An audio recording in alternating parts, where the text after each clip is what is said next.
Hi Sagittarius! Welcome po sa ating channel. Ito inyong Daily Gabay Tarot Reading for October 3, 2024. Please be reminded kung naka-resonate kayo, comment down. Kung hindi kayo naka-resonate, ibigay nyo po sa iba kasi general reading po ito. This is for you, Sagittarius, ngayong October 3, 2024. Pasensya na po sa ingay ha, sobrang lakas po ng ulan. Parang hindi ko na marinig yung boses ko. So, kailangan ko lakasan yung boses ko, tapos lakasan ko rin yung volume nito. Kayo na lang mag-adjust dyan kung saan kayo comfortable sa volume na iyan. Okay, hindi ko na marinig yung boses ko eh. Sana pa. Okay.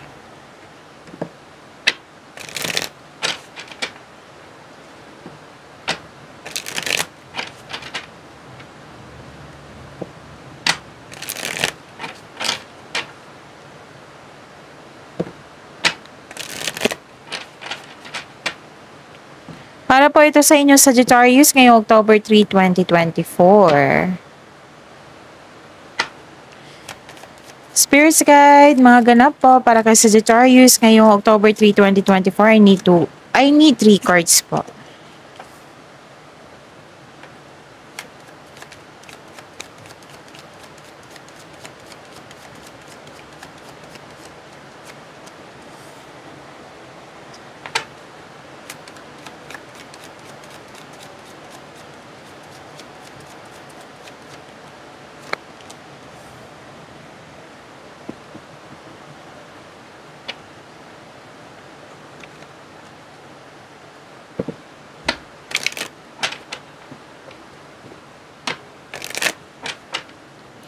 Spirits Guide, mga mensahe pa para kay Sagittarius ngayong October 3, 2024.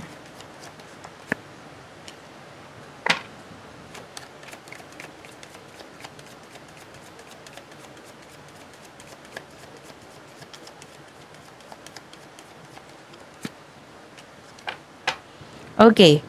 Sagittarius, ngayong October 3, 2024. May nakita ko ditong prosperity, cash inflow, maraming pera. Oo. Expected nyo to eh. May malaking pera na parating sa inyo. Pwede din pinadaan ito sa isang maraming kliyente, customer, projects, ganun. Nakikita kong prosperity dito, cash flow. Cash flow po. Cash inflow. Cash flow. Oo. Nakikita ko dito, prosperity. Yes. So, claim nyo yan ha, Sagittarius. And nakikita ko din dito, hope and healing. Yes. Marami kayong ideas. Parang nagre-research kayo dito para may makuha kayong kaalaman or clarity. May nakita rin akong awards and fame, recognition po. Nakikita ko dito na may nag-grant na wish or manifestation. Yes. May na-receive kayong blessings po. Ang ganda. Pero, iwasan nyo lang magalit ngayon ha kasi may na mag-provoke sa inyo, Sagittarius. So, mag-focus kayo sa binigay na malaking blessings dito. Okay? So, iwasan nyo magalit kasi kakapasok lang ng October natin. Okay? Sagittarius, hayaan mo siya. Hayaan mo siya yung nag-provoke sa iyo. May problema siya, walang problema sa iyo.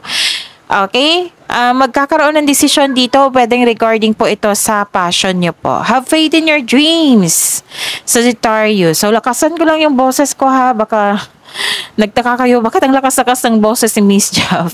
Kasi malakas ang ulan, hindi ko marinig yung boses ko. Balance, spirituality, and practicality. Spirits Guide, ano po yung inner, what I meant is energy.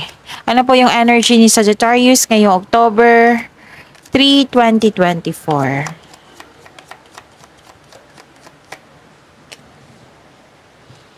And the clarification of this card po.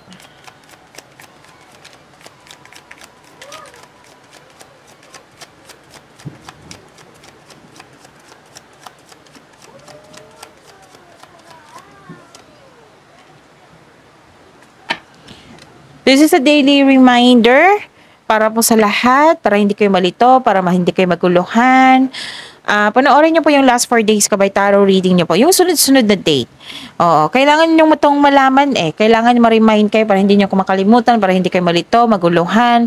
At kailangan din to malaman sa mga bagong subscriber natin na Sagittarius. Para fair din sa kanila na alam nila yung para malaman nila kung ano yung dapat gawin. So, panoorin niyo po yung last 4 days kabay tarot reading niyo po. Like for example, napanood nyo ito ngayong October 3, 2024. Panoorin nyo po yung October 2, 1, September 30, 29. Kung may nakita kayong repeating message, kung may narinig kayong repeating message, kailangan nyo po iyan bigyan ng atensyon. Kung maaari po, bigyan nyo po ng solusyon at aksyon. Again, calling the attention sa mga suki ko dito na Sagittarius, open na po ang inyong monthly kabay tarot reading for October 2024. So what is your energy? Nagkaroon ng new beginning, nagkaroon ng freedom, nagkaroon ng new journey. Oh, may potential ito maging successful kasi very confident kayo at very focused. Yes. So this is a leap of faith. Hindi ka takot sa obstacles. You know, you are on the right path. Kumbaga, bahala na si Batman. Basta marami kong experience at nakikinig ako sa aking intuition. Ganun. The advice is mag-ingat sa padalos-dalos na pagpasya. Kailangan magkaroon ng konkretong plano and listen to your intuition also. Spread your wings and fly. So, yun. Take a leap of faith and trust the support in the universe. You are divinely guided po. Okay, so itong pangyayaring ito is part ng iyong personal and spiritual evolution. And sa mga decision mo ito, sa decision ito, magkakaroon ng you're guarded. Sobrang ingat mo sa paggawa ng desisyon. Kasi ayaw mo magkamali. Ayaw mo magkamali. Gusto mong sure na sure. Para hindi masayang yung effort. Yung time and effort. Ganon. So, this is very good, di ba? Kasi naging wiser kayo. Spirits guide. Opo. Sa career and money to, ha? And the clarification of this card po.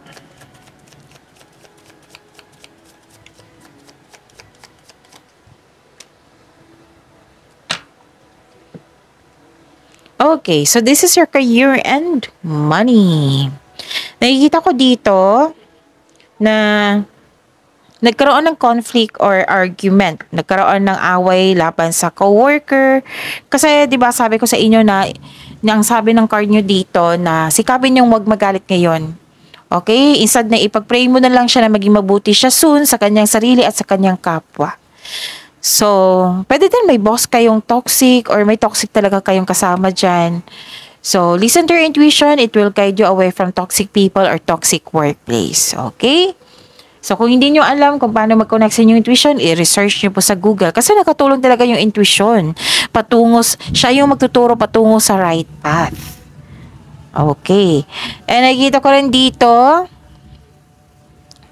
okay. Nagbigay ka ng pasensya. Pwede din sa masungit na taong ito, itong toxic na tao na ito, nagpasya ka na bigyan ko na lang ng pasensya kasi wala namang problema sa akin, may problema sa kanya. Ganun. Binigyan mo siya ng pasensya. And some of you disappointed sa current situation mo ngayon o current job mo, feeling mo dapat lume-level up ka na. So this card tells you na parte ito ng proseso. Have faith. Patuloy mo lang yung pagsisikap mo, pagsisipag sa trabaho. Dahil check naman ma-achieve mo yung gusto mong posisyon o kasaganaan sa buhay. So, stay patient, stay positive, and be grateful. Okay, ang ganda. Spirit Guide, Love Life, Self-Love, Partnership, and Romance ni Sagittarius ngayong October 3, 2024. And the clarification of this card po.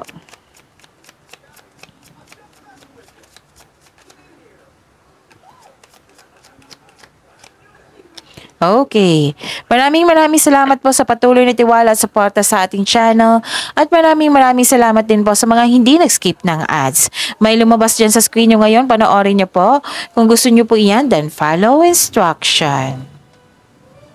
Okay. Nag-spend time ka with sa mga taong nagbibigay ng inspirasyon sa iyo. Oo. What I meant is spend time with people who inspire you and motivate you. Ganon. Sa mga single dito, may sinasabi dito na makatagpo ka ng kapareha through friends connection. Sa mga relasyon sa buhay mag-asawa, this card tells you na mas mag-grow ang inyong relasyon. May plano kayo mag-travel or mag-decorate sa bahay. Okay? This is success, ha? This is success po. Okay? So, yun. I think yun na. See you tomorrow. Ganda-ganda ng cards nyo, ha? Busy kayo ngayon. So, accept this prosperity. Itong mga blessings na binigay sa inyo, ang dami. Iwasan nyo lang magalit sa isang tao na toxic dito. Bigyan mo na lang siya ng pasensya. So, yun. Positive affirmation ay kailangan. I am blessed, I am loved, I am healthy, I am successful, I am safe, and so on. See you tomorrow, Sagittarius. Please like, subscribe, and click the button for notification para updated po kayo sa daily tarot reading natin. Maraming salamat po.